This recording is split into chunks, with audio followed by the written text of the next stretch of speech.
अस्सलाम वालेकुम बच्चों, my name is Shehnaaz Patwekar. मैं फिर एक बार आपके सामने एक नया टॉपिक लेकर हाजिर हूँ जिसका नाम है मजमून नवीसी। बच्चों, अक्सर इम्तिहानात में एक ज़्यादा नंबर रखने वाला सवाल होता है जिस अक्सर हमसे छूट जाता है क्योंकि हम मजमून लिखने का तरीका नहीं जानते हैं, इसलिए हमसे वो सवाल छूट जाता है। और उसके मजमून लिखने का तरीका, उसके नुकात, उसके किस तरह से पेश करना चाहिए, अगर ये बातें हमारे पास हो तो मजमून बहुत इजी हो जाता है, आसान हो जाता है और हमारा ये सवाल नहीं छूटेगा।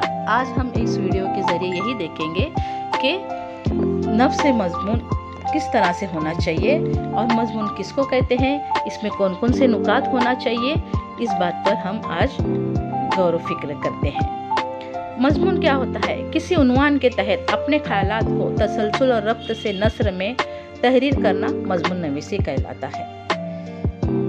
अब आगे देखते हैं इसमें कौन सी बातों का होना ज़रूरी है। इसमें अहम बातों को ध्यान में रखना ज़रूरी है। पहला है तहमीद, दूसरा है नफ्स मजमून, उसमें मस्बत और मनफी दोनों तरह का नफ्स मजमून होना चाहिए, और इख्तिताम।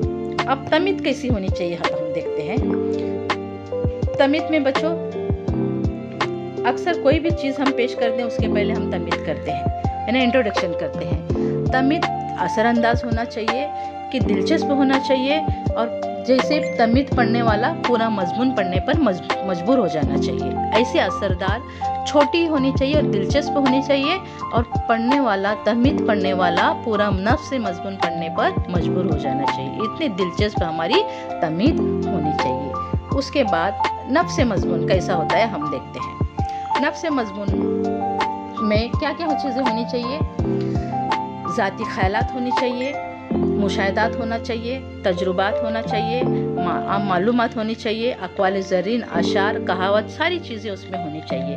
अगर इन सारी चीज़ों बातों को तसलसल लिखा जाए और उसको दर्जा ब दर्जा उसको तहरीर किया जाए तो ये हमारे नफ्स मजमून जो है बेहतरीन से बेहतरीन बनेगा। और इसमें और एक चीज़ों का ख्याल रखना है, जो इसमें नफ्स मजमून बनाते वक्त उसमें मस्बत ख्यालात भी होना चाहिए, वो उस उन्वान को लेके मनफी ख्यालात भी होना चाहिए। उस उन्वान को लेके तुम सवाल करो, अच्छे सवालात भी करो, और उससे फ़ायदा क्या है और गैर फ़ायदा क्या है, दोनों सवालात उसको करो तो तुमको मस्बत और मनफी ख्यालात दोनों तुमको मिल जाएंगे वहाँ पर, और ये हमारा जो पैराग्राफ है नफ्स मजमून का बहुत बेहतरीन बनेगा। उसके बाद है इख्तिताम। इख्तिताम कैसा होना चाहिए? इख्तिताम जो है हमारे तमीद और नफ्स मजमून पर मुनस्सर होना चाहिए, और इख्तिताम नतीजा खेज़ होना चाहिए ताकि पढ़ने वाले पर इसका असर जो है देर तक रहे। यानी इस तरह जो हमारा तमीद अलग हो गई है, नफ्स मजमून अलग जा रहा है और इख्तिताम हमारा कुछ अलग हो रहा है, तो ये मजमून में क्या है, दिलचस्पी नहीं रहेगी और वहाँ पर ही बोरियत आ जाएगी। यानी इख्तिताम जो है तमीद और नफ्स मजमून का निचोड़ होता है, और उस पर ही हमारा क्या है, इख्तिताम होना चाहिए। तभी ये मजमून पढ़ने वाला दिलचस्पी से पढ़ता है और इसका असर देर तक उसके दिमाग में रहता है। अब उसके बाद आता है मजमून नवीसी में किन बातों का ख्याल रखना चाहिए, किन बातों का हमें ध्यान में रखना है। देखते हैं कौन सी हैं ये चीज़ें। नंबर 1 है उम्दा मियारी ज़ुबान। हम लिखते वक्त हम उम्दा ज़ुबान का इस्तेमाल करना है, यानी हमारी आम रोज़ाना बोलचाल की जो घर की ज़ुबान होती है वो इस्तेमाल ना करें, उम्दा मियारी ज़ुबान का इस्तेमाल हो। अब जो भी लैंग्वेज में लिख रहे हो, जो भी ज़ुबान में लिख रहे हो, उसमें अच्छी ज़ुबान का, मियारी ज़ुबान का होना ज़रूरी है। फिर उसके बाद होना चाहिए बेहतरीन ख़यालात, वो उन्वान के तहत बेहतरीन ख़यालात हमारे होना चाहिए। फिर उसके बाद है मुतालिया, उस उन्वान को लेकर हमारा मुतालिया क्या अच्छा होना चाहिए, और उसके बाद है मुशाहदा क्या होना चाहिए। फिर उसके बाद आता है गौर व फ़िक्र। कोई भी तुमको उन्वान मिल जाए उस पर गौर व फ़िक्र करके मिस्बत और मनफी ख़यालात बनाकर उस मजमून को पेश करना चाहिए। फिर उसके बाद आता है ज़ख़ीरे अल्फाज। ज़ख़ीरे अल्फाज बेहतरीन से बेहतरीन होना चाहिए। उसका अक़वाल ज़रीन का इस्तेमाल करके, या शेर व शायरी का इस्तेमाल करके, या अशार का इस्तेमाल करके, या फिर कहावतों का इस्तेमाल करके। फिर उसके बाद कहाँ पर सवाल निशान हो, कहाँ ताज्जुब अलामत हो, कहाँ पर कॉमा, कहाँ पर इंटू इन्वर्टेड कॉमा, कहाँ वावेन की ज़रूरत है, ये सारी चीज़ों को हमें गौर व फिक्र करके मज़मून लिखना चाहिए। तो इसके असरात तासुरात भी अच्छे होने चाहिए। इन बातों का हमें ख्याल रखना ज़रूरी है। अब उसके बाद आता है मज़मून की किस्में। पहला है मज़मून बयानी, दूसरा है मज़मून हिकाई, तीसरा है मज़मून तख्लीकी। यह मज़मून बयानी में क्या आता है, किस तरह के मज़मून आते हैं, अब हम ये देखते हैं।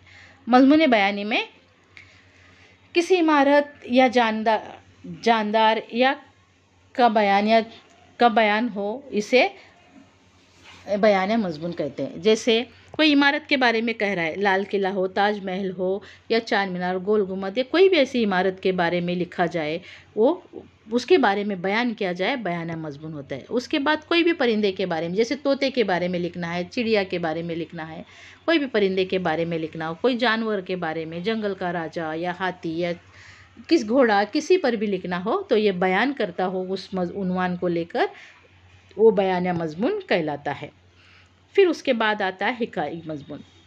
हिकाई मज़मून में क्या होता है बच्चों, इस मज़मून में वो मज़ामीन शामिल होते हैं जिनमें किसी की सवाने उमरियाँ या वाक़या या आबितियाँ ये होती हैं, या हिकायत या वाक़यात होते हैं, इसको हिकाई मज़मून कहते हैं।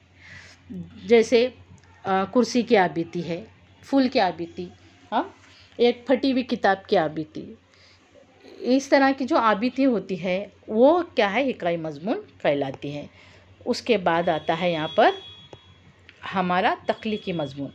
तख्लीकी मज़मून में क्या होता है, इसमें गौर व फिक्र करके लिखना होता है। कोई भी उस उन्वान दिया जाता है तख्लीकी मज़मून में, उस ताल्लुक़ से उसको गौर व फिक्र करना है, यानी रियल जो हकीकत है उस पर मबनी होनी चाहिए। जैसे तालीम निस्वां, औरतों की तालीम, उस पर इन्हें क्या है, ये हमको मिस्बत और मनफी दोनों ख़यालात को शामिल करके लिखना होता है। मेरे ख्वाबों का भारत कैसा होगा, ये दोनों ख़यालात मस्बत और मनफी, यानी दोनों को साथ में जोड़कर उसका नफ्स मज़मून बनाना होगा। तमीद बेहतरीन होनी चाहिए इस तो हमारा मज़मून क्या है, आसानी से खूबसूरत बन जाता है। बच्चों, उसके बाद आपने देखा होगा कि हमारे यहाँ पर अक्सर जो है मज़मून लिखते वक्त डर जाते हैं। डरने की कोई ज़रूरत नहीं। अभी हमने देखा यहाँ पर कि मज़मून कितने किस्म का होता है। मज़मून में तमीद का होना ज़रूरी है, नफ्स मज़मून अच्छा होना ज़रूरी है, उसके बाद उसका इख्तिताम ज़रूरी है, मज़मून में किन किन नुकात का आना ज़रूरी है, वो नुकात भी हमने देख लिया है।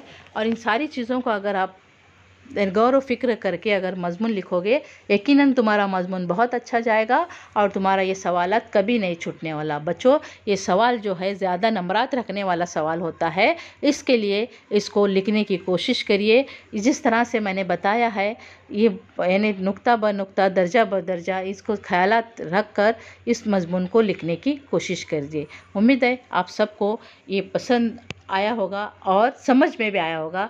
इंशाअल्लाह आने वाले इम्तिहान में अब की बार हमसे ये तहरीरी मश्क में मज़मून नवीसी का सवाल नहीं छूटना चाहिए।